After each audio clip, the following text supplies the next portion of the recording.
पूज्य गुरुदेव, गुरु तो बहुत हैं दुनिया में, पर पूज्य गुरुदेव सदगुरु के रूप में इस धरा पर आए। ये बंद कर दो, हवा आ रही है। हमारे गुरुदेव के साथ में एक बड़ी विचित्रता जुड़ी हुई है। वो ये जुड़ी हुई है कि गुरु तो बहुत हुए हैं, गुरु आते हैं धरती पर सदगुरु बहुत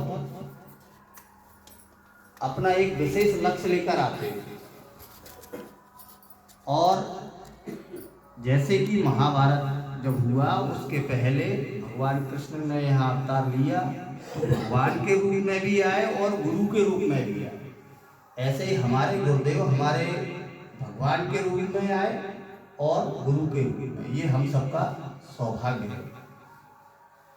पूज्य गुरुदेव ने आज जो हम दीप यज्ञ करने जा रहे हैं, इसके बारे में बहुत पहले क्या था कि लोग सिर्फ यज्ञ जानते थे। और यज्ञ क्या है, यज्ञ को भी सही तरीके से हम लोग नहीं जान पाए। यज्ञ सिर्फ स्वाहा का नाम यज्ञ नहीं होता। यज्ञ एक बहुत बृहद शब्द है जिसमें सबके मंगल की कामना, जन कल्याण की कामना हम लोग करते हैं। मानस में एक उल्लेख आता है, उसमें विश्वामित्र जी दशरथ जी के पास जाते हैं और कहते हैं, असुर समूह सतावय मोही, मैं जाचन आयु नियुक्त होई, अनुज समेत देव रघुनाथा, ऋष्यर वध में हो सना। भगवान राम को मांगा और भगवान राम ने उनके यज्ञ की रक्षा की। एक तो प्रसंग ये है। दूसरा प्रसंग है, मेघनाथ यज्ञ कर रहा है। तुलसीदास जी लिखते हैं, मेघनाथ मख करय अपावन, खल मायावी देव सतावन। उसका जो यज्ञ करने का उद्देश्य था वो देवताओं को, सज्जनों को सताने का उद्देश्य था। विश्वामित्र जी का जो यज्ञ था जिसकी रक्षा की भगवान ने, वो जन कल्याण के लिए था। तो जो यज्ञ के भी उद्देश्य होते हैं, यज्ञ का उद्देश्य जन कल्याण होना चाहिए। पूज्य गुरुदेव ने धर्म की सही सटीक परिभाषा, लोग कहते थे कि धर्म और विज्ञान अलग है, पूज्य गुरुदेव ने दिखाया, ब्रह्मवर्चस्व संस्थान की स्थापना की और उन्होंने बताया कि धर्म और विज्ञान एक ही सिक्के के दो पहलू हैं। विज्ञान बिना धर्म के चल नहीं सकता, मूल है धर्म। तो पूज्य गुरुदेव की व्याख्या हम इससे अपनी छोटी सी वाणी से क्या कर सकते हैं। लिखने वाले तो लिखते हैं कि सात समुद्र की मत्स्य करूं, गुरुगुण लिखा न जाए।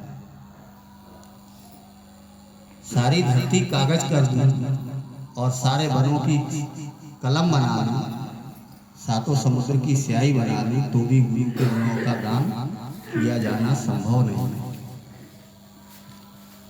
पूज्य गुरुदेव की सबसे बड़ी एक खासियत थी कि उनका बहुत व्यवस्थित जीवन था।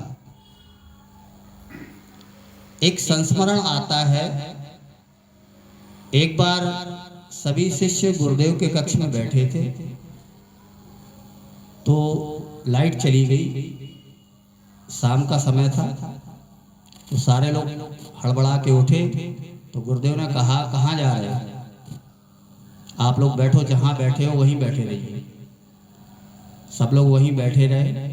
गुरुदेव गए और उन्होंने माचिस ली और दीपक जलाया।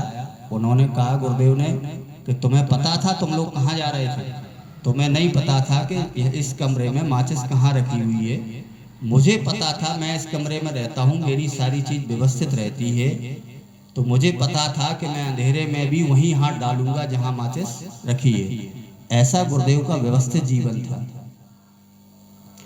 तो गुरुदेव क्या है, गुरुदेव को हम किसी भी दृष्टि से देखें, जिधर नजर डालें वहां गुरुदेव के काम दिखाई देते हैं। गुरुदेव ने सबसे बड़ी एक बात कही, 21वीं सदी नारी होगी, जब किसी ने सपना भी नहीं देखा था नारी सदी का, तब पूज्य गुरुदेव ने घोषणा कर दी थी 21वीं सदी नारी होगी। और उसके बाद सरकार ने भी नारी सशक्तिकरण वर्ष घोषित किया, मिशन ने पहले किया। मिशन की बहुत सारी योजनाएं सरकार ने एडॉप्ट की। तो ये काम गुरुदेव की चेतना कर रही है, जो सरकारों और नेताओं के दिमाग को भी मंथन कर रही है, प्रतिभाओं को निकाल रही है गुरुदेव की चेतना। निश्चित रूप से हम काम तो करा रखा हुआ है, हम लोग तो श्रेय के अधिकारी हैं। उठना है गोवर्धन लेकिन लाठी जरा लगा लो तुम, प्रभु के सहयोगी बनने का श्रेय सहज ही तुम पालो। हमें सिर्फ श्रेय मिलना है, बाकी गोवर्धन तो उठना ही है, युग निर्माण तो होना ही है, क्योंकि गुरुदेव का वाक्य है जो कि ब्रह्म वाक्य है, वो सुनिश्चित होना है। पर होता क्या है, ये एक छोटी योजना नहीं है, कोई सड़क योजना नहीं है, कोई पुल निर्माण योजना नहीं है, ये योजना है युग निर्माण योजना। और सड़क और पुल निर्माण तो सालों और महीनों में हो जाते हैं, किंतु गुरुदेव ने कहा हम सड़क और पुल निर्माण नहीं करना चाहते, हम क्या करना चाहते हैं, युग निर्माण करना चाहते हैं। और युग निर्माण के लिए क्या चाहिए, समय चाहिए। हमारी जाने कितनी पीढ़ियां काम करेंगी तब जाके युग निर्माण संभव हो सकेगा।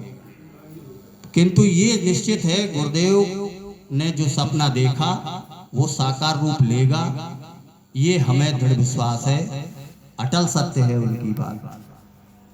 इन्हीं शब्दों के साथ हम अपनी वाणी को विराम देना चाहेंगे। और बोलिए परम पूज्य गुरुदेव की, परम वंदनीय माता जी की जय, माता गायत्री की जय।